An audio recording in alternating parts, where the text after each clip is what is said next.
नमस्कार दोस्तों, स्वागत है आपका मेरे YouTube चैनल पर। आज मैं आपको नंबर सिस्टम यानी संख्या पद्धति कुछ आगे और सिखाने जा रहा हूँ। उस दिन मैंने पूरी तरह से नहीं सिखाई थी, कुछ संख्याएं बाकी रह गई थी, उनके बारे में सिखाने जा रहा हूँ। देखिए, पूर्ण वर्ग संख्याएं, ये पूर्ण वर्ग संख्या हमारी कौन सी होती है, ये भी हमारी नंबर सिस्टम के अंतर्गत आती हैं।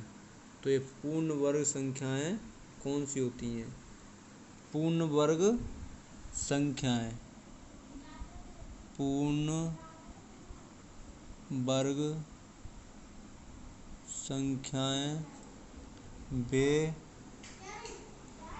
संख्याएं होती हैं जिनका वर्गमूल निकाला जा सके। यानी पूर्ण वर्ग संख्याएं वे संख्याएं होती हैं जिनका हम वर्गमूल निकाल सकते हैं। सबसे पहले बात आती है वर्ग क्या है।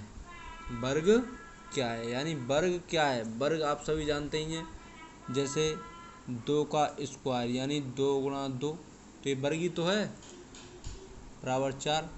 3 का स्क्वायर बराबर 3 गुणा 3 बराबर 9। ये वर्ग हैं, ये होते हैं वर्ग। ठीक है। अब इसके बाद में वर्गमूल क्या है। सबसे पहले बात, वर्गमूल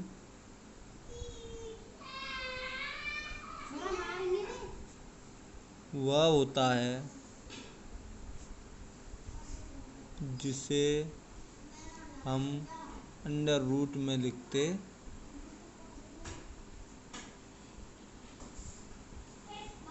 जैसे 4 है। फॉर एग्जाम्पल,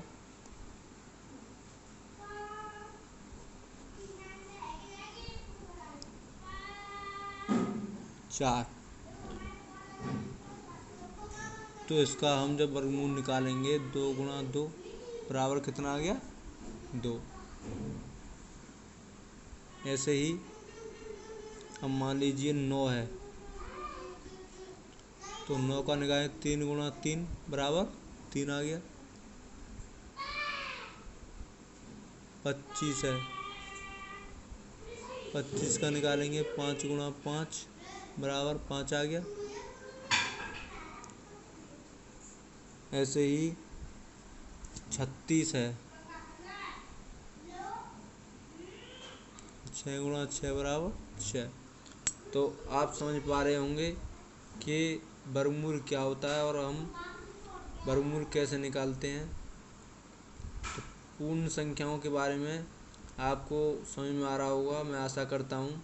दोबारा से समझ लीजिए, पूर्ण वर्ग संख्याएं, पूर्ण वर्ग संख्याएं वे संख्याएं होती हैं जिनका वर्गमूल निकाला जा सके। वर्गमूल क्या होता है? वर्गमूल जो होता है जिसे हम अंडर रूट में लिखते हैं। जैसे 4 का वर्गमूल निकाला है हमने, क्या है? 2 निकल के आया। 9 का निकाला, क्या निकल के आया? कितना निकल के आया? 3 निकल के आया। 5 का निकाला, क्या निकल के आया? 5 निकल के आया। 25 का निकाला, कितना निकल के आया? 5। 36 का कितना निकल के आया? 6। तो ये होते हैं हमारे पूर्ण वर्ग संख्याएं। ये हमारी क्या है? पूर्ण वर्ग संख्याएं। यानी 4, 9, 25, 36 ये हमारी पूर्ण वर्ग संख्याएं हैं, क्योंकि इनका वर्गमूल निकाला जा सकता है।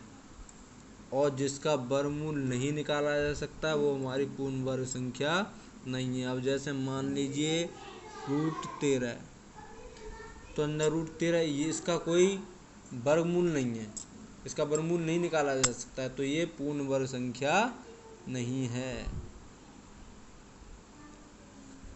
√17 ये भी नहीं है, इसका भी वर्गमूल नहीं निकाला जा सकता है। तो आपकी समझ में आ रही होगी।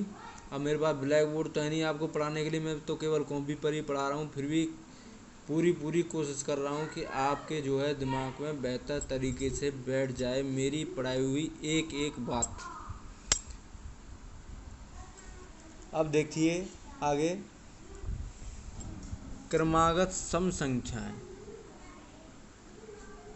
दूसरा है क्रमागत सम संख्याएं।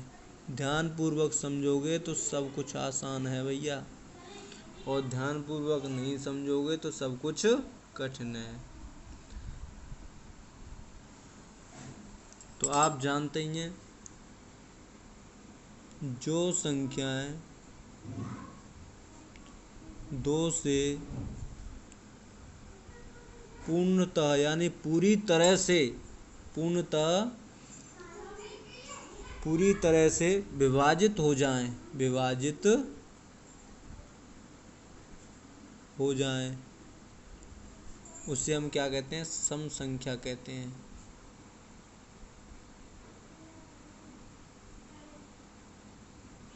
सम संख्या कहते हैं। अब बात आती है आगे, यानी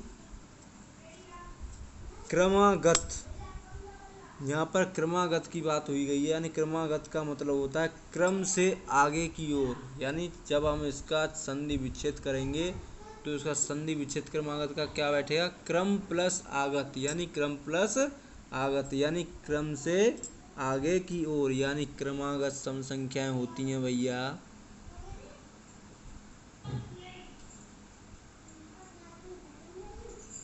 सम संख्या क्या है? 2। अब हमें क्या करना है? क्रम से आगे की ओर बढ़ना है।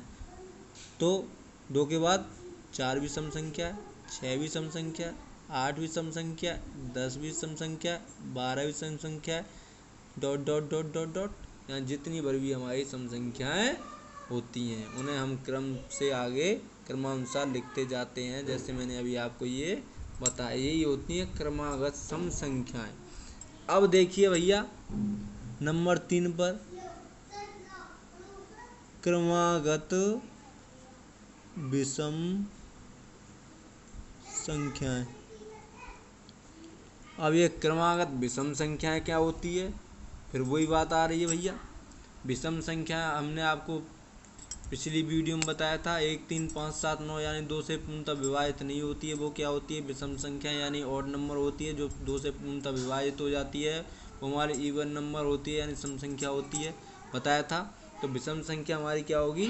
यानी क्रमागत विषम संख्या, यानी क्रमागत यानी क्रम प्लस आगत, संधि विच्छेद करने पर यही होगा। और क्रम से क्या करते हैं हम? आगे की ओर बढ़ते हैं, तो हमारी क्रमागत विषम संख्या क्या होगी? 1, फिर आगे बढ़िए 3, फिर 5, फिर 7, फिर 9, फिर 11, फिर 13, फिर 17, 15, 17, और ये जो मतलब आगे जैसे जैसे डॉट डॉट करके बढ़ती जाएंगी। ठीक है भैया? नहीं समझ में आए तो आप 2 बार 3 बार वीडियो देखिए, सब कुछ समझ में आ जाएगा। इसमें कठिन कुछ भी नहीं है, बहुत ही इजी तरीके से समझा रहा हूँ। अब आते हैं नंबर 4, यानी परमेय संख्या। परमेय संख्या, परमेय संख्या क्या होती है? सबसे पहले बात आती है कि परमेय संख्या क्या होती है। परमेय संख्या वह संख्या होती है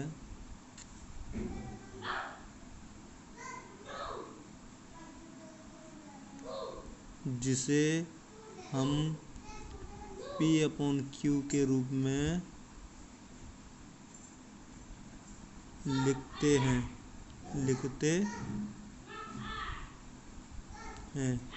यानी परमेय संख्याएं वे संख्या होती हैं जिन संख्याओं को हम P/Q के रूप में लिख सकें।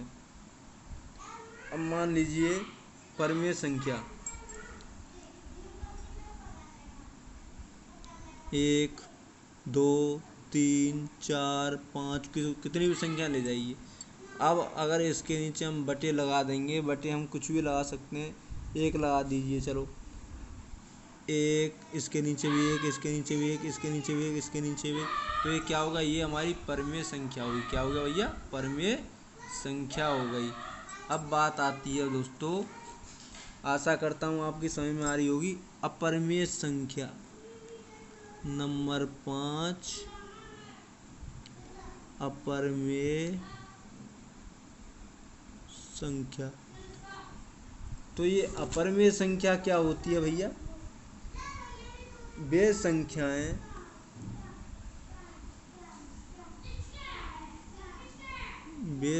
वह संख्या जिसे हम P/Q के रूप में नहीं लिख सकते हैं,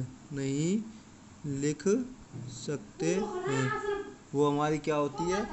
अपरिमेय संख्या होती है। क्या होती है? अपरिमेय संख्या होती है। अब दीजिए पाई।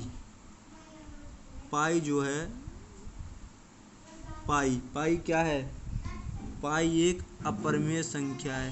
पाई एक अपरिमेय संख्या है। इसको आपको ध्यान में रखना होगा। पाई एक अपरिमेय संख्या है, लेकिन पाई का मान क्या होता है? 22/, पाई का मान बराबर 22/7। तो ये अपरिमेय संख्या नहीं। पाई एक अपरिमेय संख्या, लेकिन पाई का जो मान है 22/7, ये एक परिमेय संख्या। इस बात को आप ध्यान रखना, ये आपको आगे बहुत ही काम आने वाली बात है। आई बात समझ में भैया? अच्छा, अब हमने पिछली वीडियो में आपको बताया था प्राकृतिक संख्याएं, सम संख्याएं, इनके बारे में हमने आपको पिछली वीडियो में जो है समझाया था, लेकिन उसमें थोड़ी सी चीज़ें रह गई थी जो कि हमने मुख्य बिंदु जो कि हमने आपको बताई नहीं थी। तो आज मैं सोच रहा हूँ उन मुख्य बिंदुओं को, 2-4 को मैं आपको बता दूँ। देखिए, लिखना पड़ेगा या वैसे ही बता दूँ? चलो लिख देता हूँ, कोई बात नहीं है। वो ऐसा है ना, पेज पलटी का आ रहा होगा, ये कभी इंग्लिश का भी दिख रहा होगा, ये मैथ का भी दिख रहा होगा।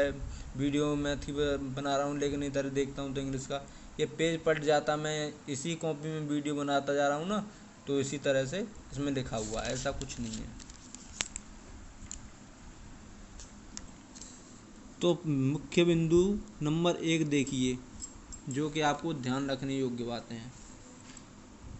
सबसे छोटी प्राकृतिक संख्या 1 होती है। क्या होती है? 1 होती है। बहुत ही काम की चीज़ है, बहुत से टेस्टों में भी पूछी जाती है। CTET, UPTET और अन्य अदर टेस्टों में भी ये पूछी जाती है। ये आपको ध्यान में रखनी है। यानी सबसे छोटी संख्या जो है, प्राकृतिक संख्या क्या है? 1। और पूर्ण संख्या क्या है हमारी? पूर्ण संख्या होती है हमारी 0। क्या होती है? 0। ये मुख्य बिंदु हैं, ये आपको ध्यान रखने हैं, चाहे कुछ भी हो जाए। और ध्यान रखना है, मैंने पिछली वीडियो में लिख दिया है, एक ऐसी संख्या है, एक जो है एक ऐसी संख्या है जो न तो भाज्य और ना ही अभाज्य। इसे आप नोट कर लेना।